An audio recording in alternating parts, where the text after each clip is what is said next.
Firstly, thanks to the conference for having me. I'm really happy to be here.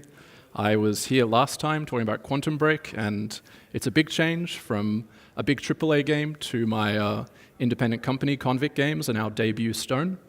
And similar to what I had last time, I'm actually going to go through lessons and experiences that I gathered from working on it. So firstly, who's heard of Stone? All right, a few maybes. Okay, that's good. Well, you're going to learn about it right now. So let's get started. And the other thing, for me, when I look at a lot of game conferences, there isn't that much information about writing, directing, so handling with actors.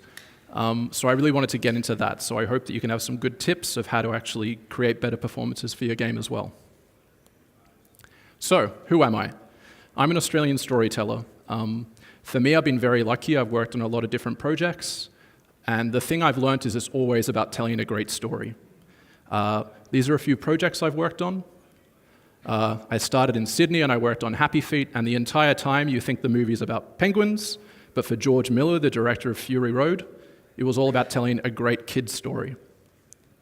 I was lucky enough to work on Gravity, and you think it's just a space film, but actually for Quaron and the cinematographer, it was all about telling an emotional story of a woman changing and evolving. With Quantum, which I spoke about last time, it was always about someone who's dealing with how they deal with time. There's a line in the game saying the number one killer is time, and it's about this person who's trying to get his time back because he's had a damaged past. And I also worked on another game called Downward Spiral Horror Station, which is a lot more opaque and inspired by Tarkovsky, which I know has done some stalker stuff around here. But with this story, it's actually environmentalist sci-fi. So there's a bigger meaning and a bigger story we're trying to have, as well as having this Tarkovsky-esque Solaris feeling. And with Stone, for me it was about telling a story that no one thought could be in a game. In games, it's normal that we have action, we have the same mechanics, and for me it was about taking genres that I love from literature and cinema and turn it into an interactive experience. So, let's check out Stone.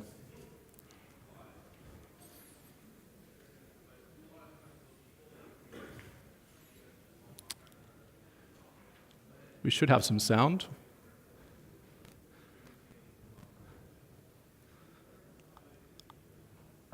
Hey, yeah, you got the bloke. Here we go. Who's calling? Your life, as you know it, ends now. You're never gonna see Alex again. Wait, who is this?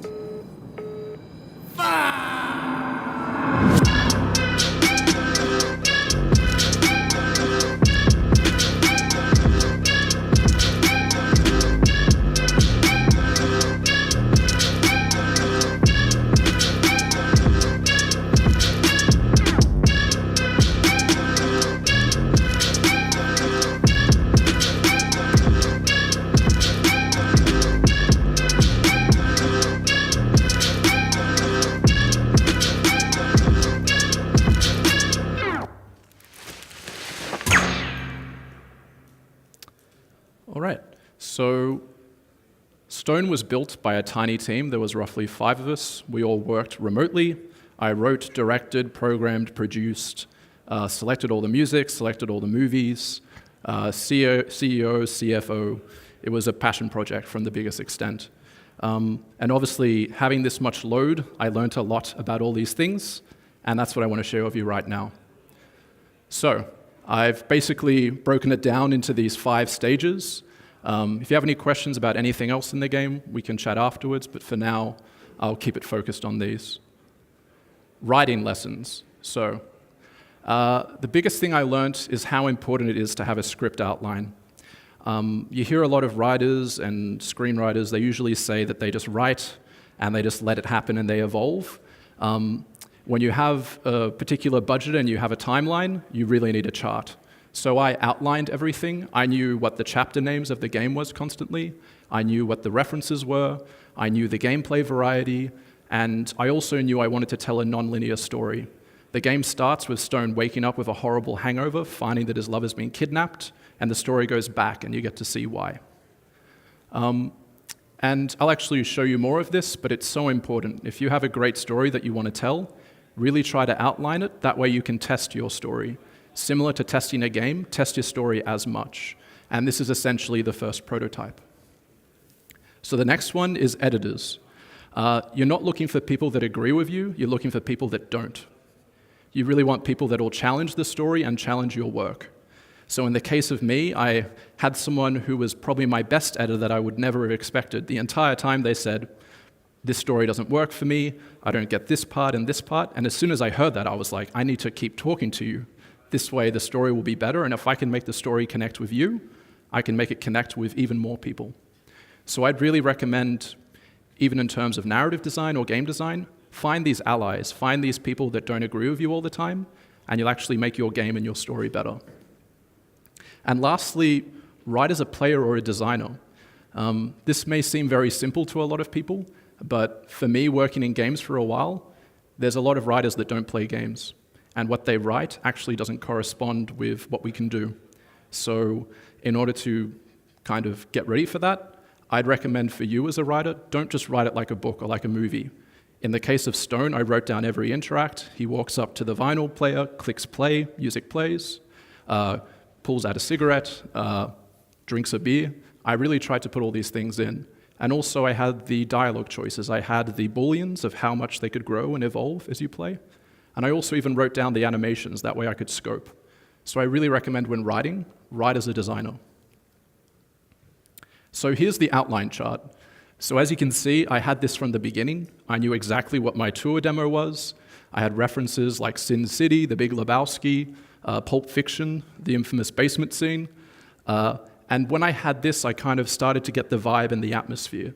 I also knew exactly what the name of each act would be, and I could also test the variety. This is exactly from my concept deck that I had. Nothing's changed. And the full story, nothing changed as well. It was 6 pages, there's 6 acts in the game, and it just completely allowed it to evolve. I could also test the variety of both locations, so it's never constantly in the flat, it's never constantly in the bar, and I could also test the variety. It wasn't constantly the same thing, just talking or exploring. I tried to mix it up where possible. But these are all pretty superficial lessons. What's the hard lesson? Your first draft is going to be horrible. So for Stone, I rewrote it for 8 months, and that's part of the reason why I recommend outlining. Get that first draft done. Write it out, have your outline, slam it through, find editors, and keep working. I think there is a tendency sometimes where you don't think it's good enough, or you don't know when it's ready to show people. It's always ready. So I really recommend the hard lesson of writing is just get it done, get the first version of the story, have your beginning, middle, and end. They'll probably all change, but get it out there. And then just rewrite and rewrite and rewrite and rewrite, and it'll be a better story. Directing lessons. So this is particularly about directing in a case of actors. So as you notice with Stone, we had voiceover. I was the guy on the phone at the start, Ethan. Everyone in the game are all amateurs, they aren't actors. They were just people that were friends that when I heard their voice, I was like, this is really iconic, and I figured we could make it work. So with that, I recommend always cast naturally. If you're looking for a particular person to be involved in your game for voiceover, find someone who's already like that. That way they don't even need to act. They just need to be and be honest. That's what acting is to me. Acting is about being honest and real. If you have really good actors, they can do that in any paradigm. But that's very hard to find. So with that, cast for their voice, cast for their natural character, and last but not least, I think this applies in anything from hiring to recruiting, cast for enthusiasm.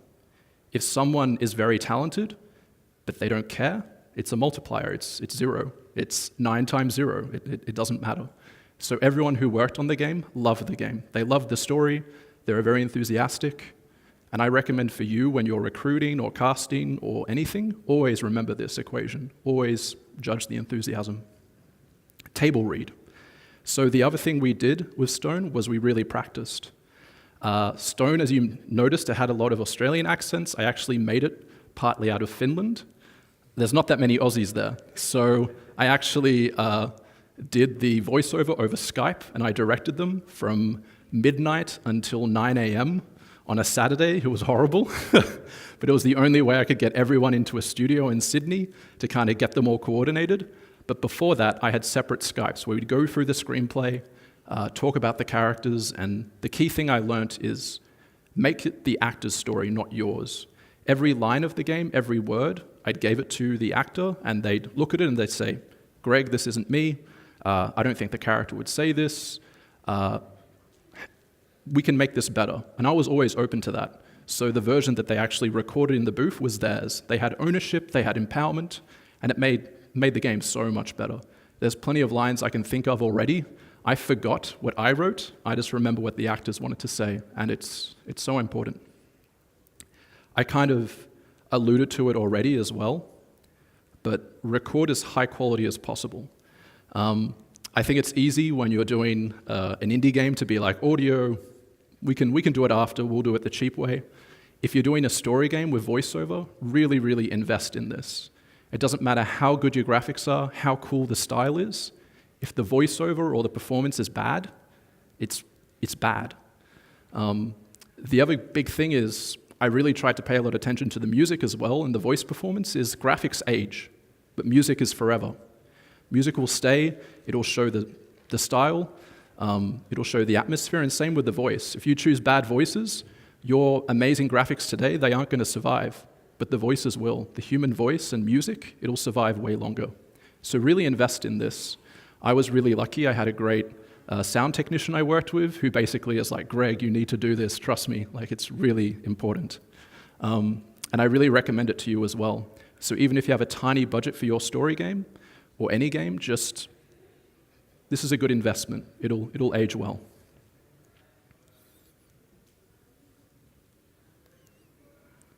All right, follow the emotional order. So this is a good tip if you're doing a story that's non-linear, as in it goes back and forward in time. Don't do it chronologically when you're having it. So if the character's happy in one scene, and then the next scene in the story, they're sad, try to put all the sad moments together. This may seem very simple, but it's going to make life way easier for your actor. In the case of Ethan, who voiced Stone, we started with all the crazy stuff, went into the really sad stuff, ended with the really angry stuff. We tried to match this.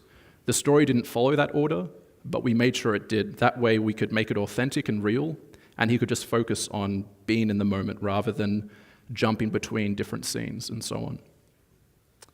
Select tastes based on feeling. I think this is another thing that I've learned from working in games and movies, is that never choose the most technically correct thing, choose the thing that feels right. It's a hard thing to judge, particularly when there's glitches and other things, but I watched a lot of really great directors, always follow this, and I really recommend it for you as well.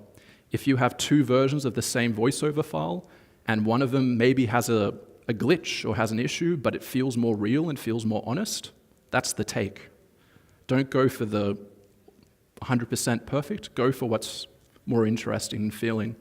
It's a hard call, but I think when you develop a game or you develop any story or movie or anything, you really need to go for it from this. And I think it's so important, and it's something in games that I think sometimes we're so focused on bug fixing that we lose the rawness, or we lose the soul. But this is soul, so try to keep it. Trust your actors. I kind of alluded to it as well. If you write a story, if you rewrite it for 8 months, and you give it to an actor and they don't like it, they want to make it better, trust them. If you've casted them, you believe in their character, you believe in everything, trust your team. This also happened throughout the game development. There was a lot of great decisions by the 2D style that we had to 3D, all the way down to sound. Always trust your team. If you've recruited and you trust them to work on the game, trust them to make the game better as well. So, what's the hard lesson? Always cast better than you. I really think with Stone, without Ethan, it would have been a way worse game. I really think he saved the game. His voice and his performance, without it, it would have been way less interesting. So when you get into the position of being a director, this is also in a case of recruitment. I think there's a very famous quote by Pixar where they're always hiring smarter people than them. I don't think people need to be smarter or more talented, but I just think they need to bring something that you can't offer or you can't bring. And in the case of Stone, I really think it was Ethan who brought this whole other layer. The really funny thing for Ethan was he was nominated for a National Video Game Trade Awards, and his competition was Bender from Futurama. So he was pretty stoked for a little, like a tiny passion project that we did. So yeah, always cast better than you. You could replace cast with recruit. You could replace cast with whatever you like, but make sure you get someone who can offer more for your project. Design lessons. This is more narrative design. Use costume design. So in theater and film, we've been using costume design forever. In games, we couldn't. It used to be we could only do a few pixels. We couldn't change that. It's been almost 40 years now. We have a lot of room, so we can actually evolve these things. In the case of Stone, I'll go more into it. I use it as a narrative device, but I think it's a really great way to show progression. Something we did at Remedy, I don't know if any people saw my previous talk, we had it where Jack Joyce, as he played, he got more beat up. I know they've done it in Batman and some other stuff, and you see it in Naughty Dog games, but it's possible for us indie developers as well. A really quick trick that I did with Stone, we had one sunglass mesh. The modeler did the lenses as two separate things. In one of the bits that went backwards, Stone was just wearing glasses. I just hid the lenses. So just trying to do these really small things where I think a lot of other developers may not have found that little opportunity, but costume and the dress and the meshes you have is a really great tool. So I really recommend it.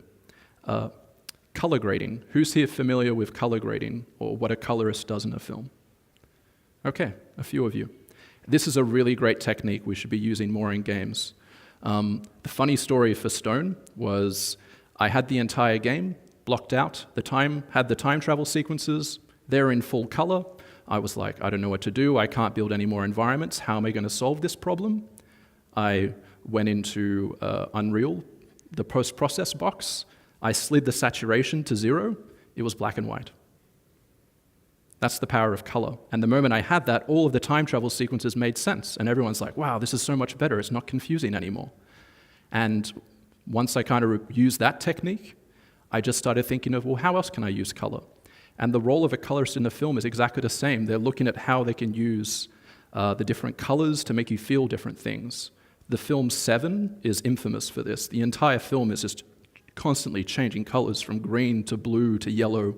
I think the colors basically represent the sins that really almost gets under your skin and makes you see the film in a different way.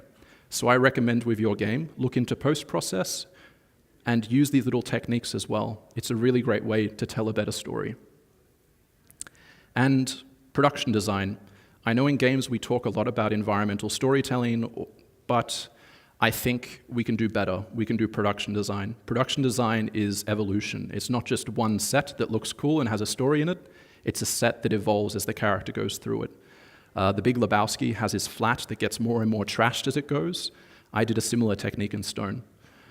So I recommend when you're doing your environmental storytelling, don't just think about the one moment, think about the many moments.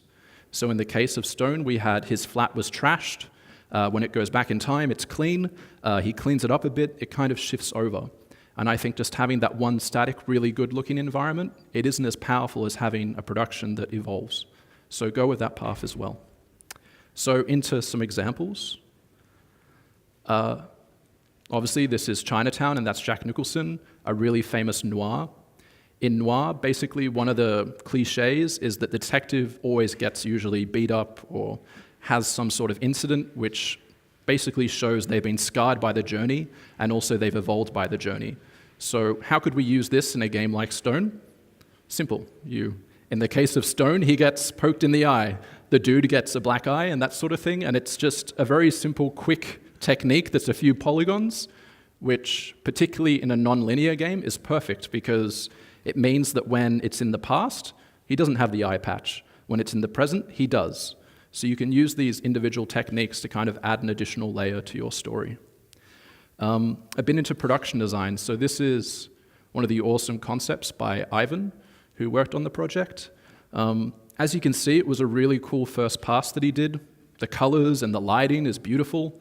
But it wasn't what we needed. We needed to show more of who Stone was and also In Ivan's case, he's a Russian. He's never been to Australia before, but I loved his style, so I basically said, make it more Australian. So he naturally added a surfboard. Oh, here we go.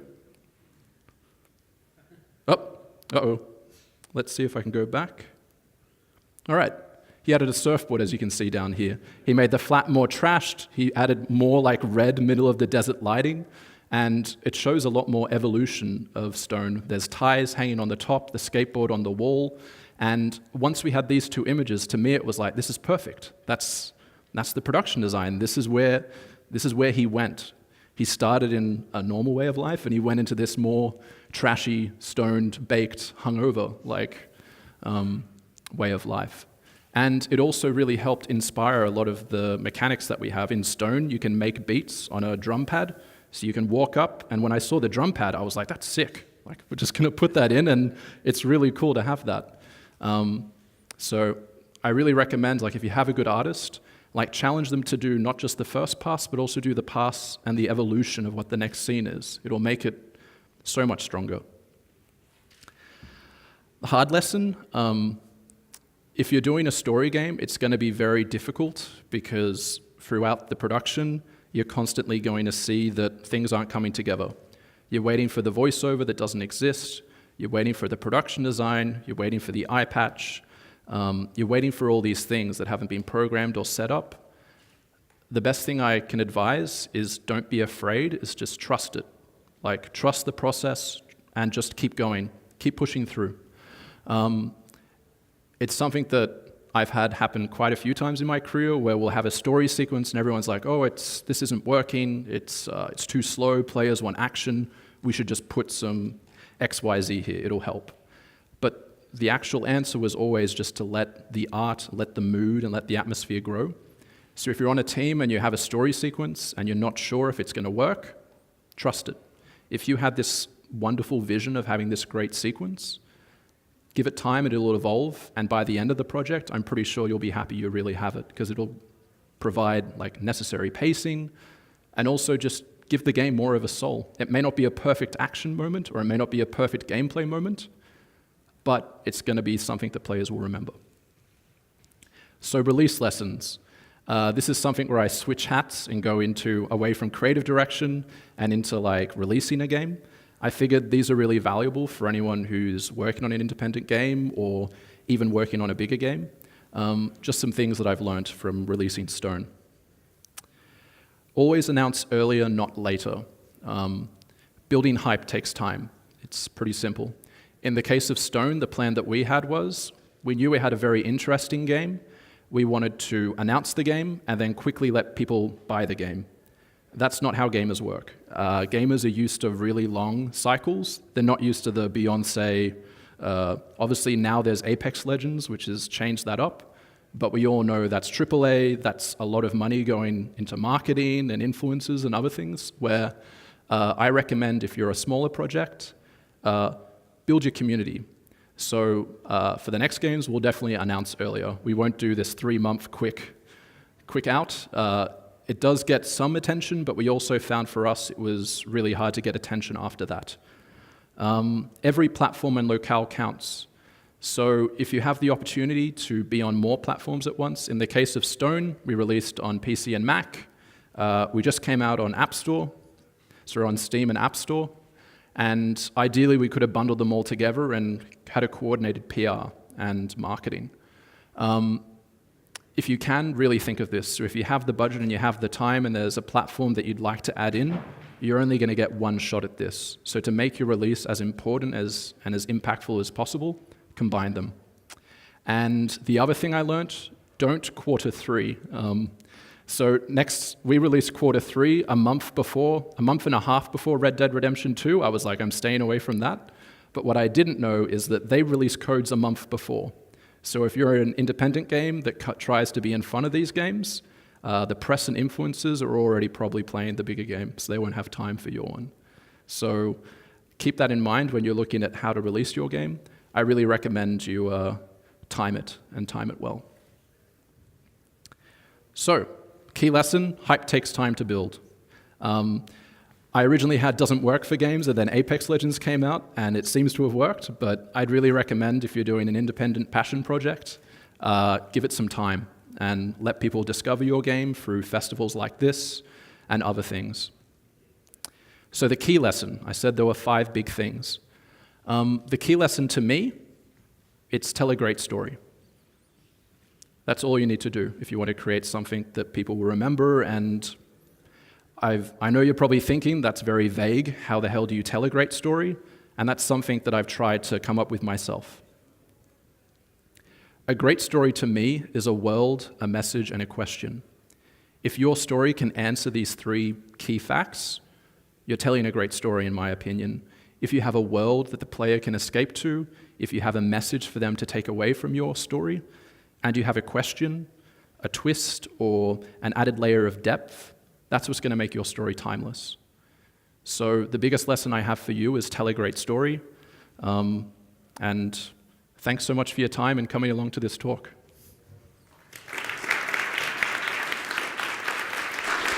Thank you very much. We still, then next we will have a coffee break, so probably we can use some time for questions also. Anyone? Okay, then I have a question. Sure, yeah, jump in. Was the character inspired by your personal life, like this trashy Australian lifestyle? Partly. Not entirely. I think every story you write is partly you. I think it's also Ethan as well, the guy who did the voice. He's quite a character. But yeah, there's definitely some of me in there. I'm not to the full extent, but yeah, I'd have to say yes. Cool. We have a question here. I heard that the game is currently on sale on Steam. Is that true? It's true. Yeah, thanks for bringing that up. If anyone's keen to try Stone, as I said, we just released on App Store, so you can check it out premium on there, or it's on sale on Steam as well if you're keen to play a Stone Noir. Cheers for raising that. Thank you. First of all, is that your logo? Is that Ned Kelly on your? It's a little homage. Yeah, that's beautiful. It's more inspired by Sidney Nolan, who's my favorite Australian artist. He did this wonderful like paintings of the stuff. But yeah, okay. It's an undercover. Mm-hmm. Look at you, Mr. Hipster. I like it. My question is like, because you said that you went to the App Store now. What was the biggest challenges from going from a full PC environment? Yeah. Great question. The remarkable thing for me was we developed Stone with Unreal Engine. When I saw Fortnite running on mobile, I was like, if they can do it, I can do it. So the moment I saw that and I updated to the latest version, it was a very quick porting process, actually. I literally did all the setup, which took a bit of time, and within a day, I had it running, which is pretty shocking. Yeah, so it's pretty cool. I think, obviously, with Stadia and with this stuff, it's been very, very impressive. The biggest thing that was an issue was the lighting. I had a lot of like special lighting and stuff like that, so there was a few weird bugs, but the community was great, and yeah, I was blown away as well. It was always big picture-wise to make it happen on tablets and phones as well, but yeah, it's there, and it's really cool. So, yeah. One more question sure. for me, Yeah, if you allow. Yeah.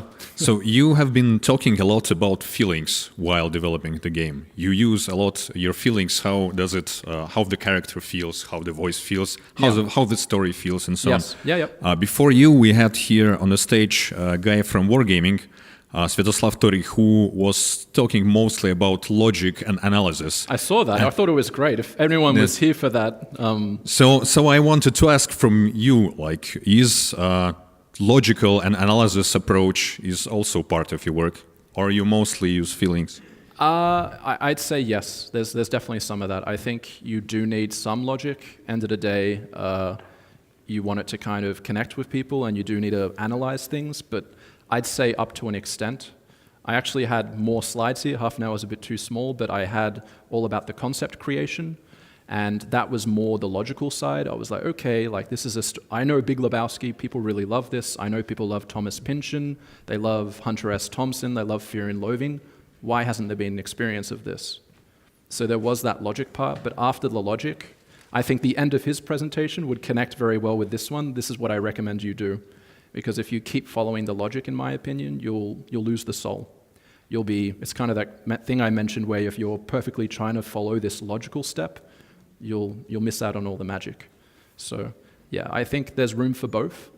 But I definitely always feel you need the emotion and you need like the soul at the end. But you haven't been doing some kind of like market analysis, how many people of the current population of Australia still remembers those movies which you inspired from? You haven't been doing that? Yeah, well, yes and no. I think I kind of realized that there is the authors that I listed, like Pynchon, Hunter S. Thompson, I think there is this big audience that's into that I could go.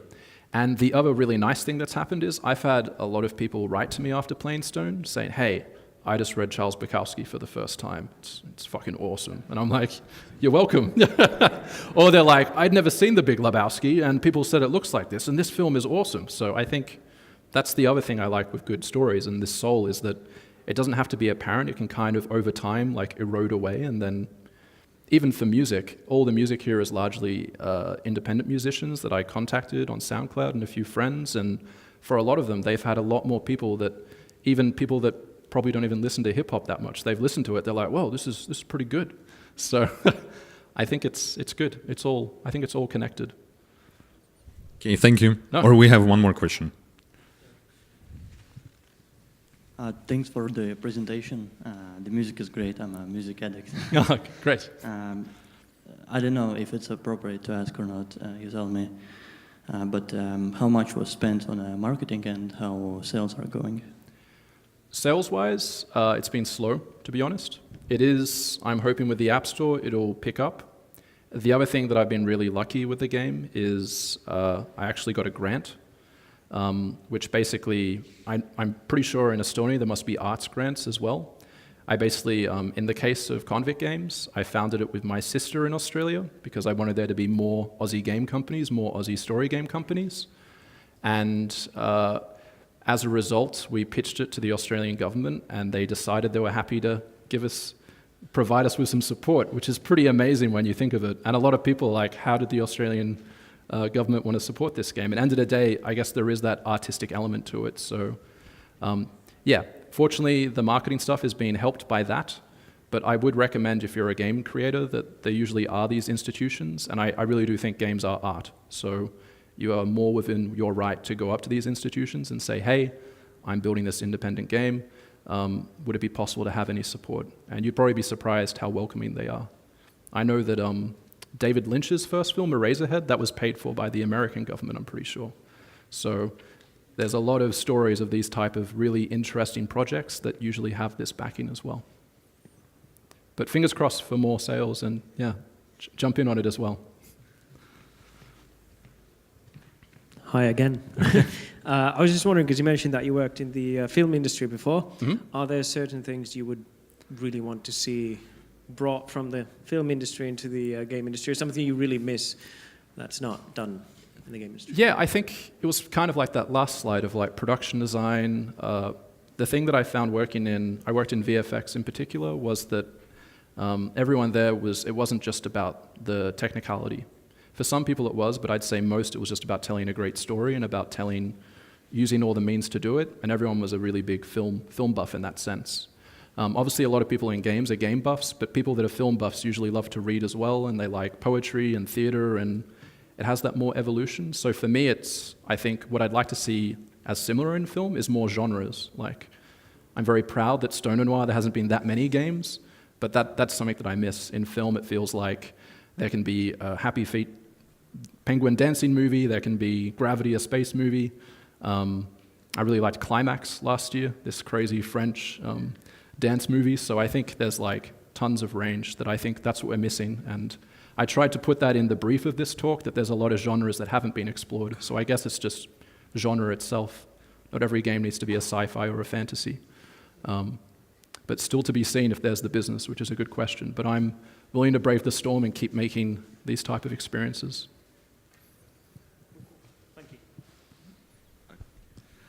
Oh, okay. Sorry. One quick one, or I don't know if it's going to be quick. You talked a lot about how to keep the soul of the game and how to keep all that thing going on. My question is basically the opposite. How do you know when you've lost the soul of the game, and what are the big mistakes that makes the game lose the soul? You alluded a little bit to them, but do you have any bigger or better examples?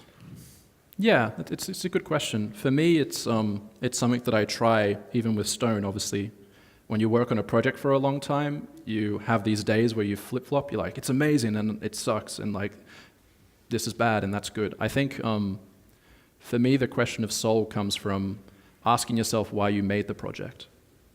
And if you can answer that question when you look at it, then you're like, okay, no, I'm keeping that. I'm keeping that guidance. I can keep chipping away at the problem and it'll get better.